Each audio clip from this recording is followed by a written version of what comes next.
दर्शक बंधु नमस्कार। आपण मान सह हालचाल 66 मु प्रबंध आसतु आज तेतुली खुंटी ब्लॉक रो एमती गोटे गाँ को जा जो गाँ गमनागमन सुविधा अच्छी, स्वास्थ्य सुविधा अच्छी, शिक्षार सुविधा अच्छी, पानी आठी रहा लोक मान अभाव सुविधा को आम पचार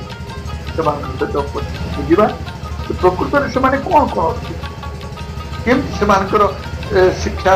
योग्यता अच्छी से कौन कर बंचुन खाऊ जो जगार रास्ता घाट ना, जो जगार गमनागमन ना,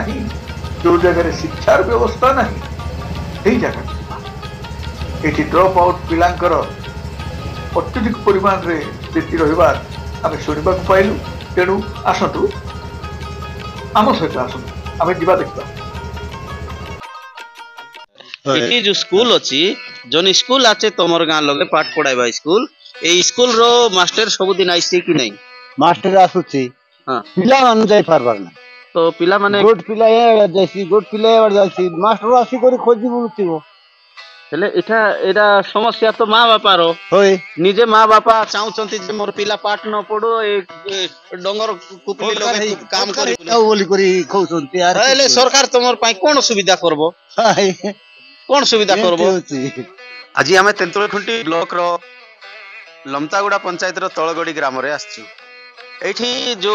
ग्राम रे आसीबा पई एठी जो आपनर गोडी गाँ रे जो प्रकार कोन कहबे आपन आइबा पई जिबा आइबार कोन सुविधा असुविधा बेसी असुविधा ई रास्ता तो हमको नहीं डिलीवर हेले कि किछ हेले भई नेबा पई तो बेसी असुविधा। एठी एम्बुलेंस आछी कि नहीं? आसु दीदी खरा हेले आसबो, खरा हेले आइबो, वर्षा हेले आसबो नहीं। हां एठी नाई नथिबा असुविधा अछि बेसी असुविधा जणे जदी गर्भवती मां माननको एठी जो गत दिन रे भी वीडियो माध्यम रे देखै थी एठी जो गर्भवती मां माने असुविधा हेले एठरू बोही की नहीं कि से रास्ता रे केते प्राय 2-3 किलोमीटर बोही नहीं कि माने प्रसव कराइबा पई नौचंती डाक्टरखाना रे तो एमती अनेक थर हेची कि नहीं? हेची हेची केते तो और गोरथर तो हमर आशा दीदी तो हेती एठरू जो प्रसव करबा को नेबा समय रे एठी को मां मान को एठरू प्रसव कर नेबा बेले असुविधा हेची एठरू समस्या को आपण माने निश्चित भाव रे तनकी करंतु आ ध्यान दियंतु।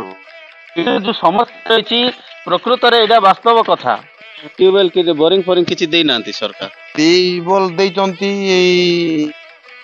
मोजरी गोटे सेटा पानी बाहर नहीं एठी तो समस्या जने समस्या एठी गाँ रो अनेक समस्या काकू तो रहबा को आवास मिलिसी काकू रहबा को आवास मिल नै जो परिस्थिति रे एठी लोक माने बिलोंग करचंती गति करचंती जो परिस्थिति रे बंचुचंती आ कोन कहबी से वीडियो माध्यम रे देखाइबी एठी रास्ता घाट तो ठीक नै बुला चला पई रहिचंती एठी केतेटा 7-8 पड़ी की केते जण प्राय छाडीचंती पाठ चौथा जबर लोका जो 10-12 लोग 10-12 लोक पिला माने टोकी माने केते लोक टोकी माने मिसा गड 15 लोक पर हेती सब मिसी प्राय 27-28 लोक हेबे निश्चित भाव रे देखि पारथिबे सरकार ए हमर जो आदिवासी अंचल रो लोक माननकु किछि ध्यान देबा को पड़िबो। एठी ड्रॉप आउट पिला कहले 27 तांको कहबा अनुसार 27 लोक एठी ड्रॉप आउट पिला अछंती। रमेश सरजन आज आपनर गाँ रो जो समस्या देखाइबा पई आमे पहुंचीचु एठी पिला की किबा झियो केतेटा कॉलेज जाउथि कॉलेज गोटे 3-4 जाइथि पागे आउ नहीं एबे से मान पढुचंती कि नहीं पढुचंती केटा पढुचंती केते जण एठी पास सिकी रहि छंती 10th पास तो किछि केले 4-5 हिथिबे से जे कॉलेज जाउछन से मानागा आउरी सब पाठ अधारे बंद करचंती कि पढुचंती पूरा बंद कर दिसंती आगे स्कूल बोले हमरो 12 ना 13 किलोमीटर हबो से इंदिरावती होते शिक्षा एथि पाई ही हो नाही एठिरो पिला माने 12 किलोमीटर जिवे 12 किलोमीटर एठी जीवार कोन से सुविधा नाही अंती मूल समस्या होची जीवा आसीबार तांकर समस्या मास्टर सब दिन आइसे कि नहीं मास्टर आसुची हां पिला मान जाई पारबार ना तो पिला माने गुड पिला ए जैसी गुड पिला ए जैसी मास्टर आसी करी खोजी बुलतिबो ହେଲେ ଏଇଟା ସମସ୍ୟା ତ ମା ବାପାର ହୋଇ ନିଜେ ମା ବାପା ଚାହୁଁଛନ୍ତି ଯେ ମୋର ପିଲା ପାଠ ନ ପଢୁ ଏ ଡଙ୍ଗର କୁପଲି ଲଗେଇ କାମ କରି ବୋଲି କରି କହୁଛନ୍ତି ହେଲେ ସରକାର ତମର ପାଇଁ କଣ ସୁବିଧା କରବ କଣ ସୁବିଧା କରବ ସତ କି ନାଇଁ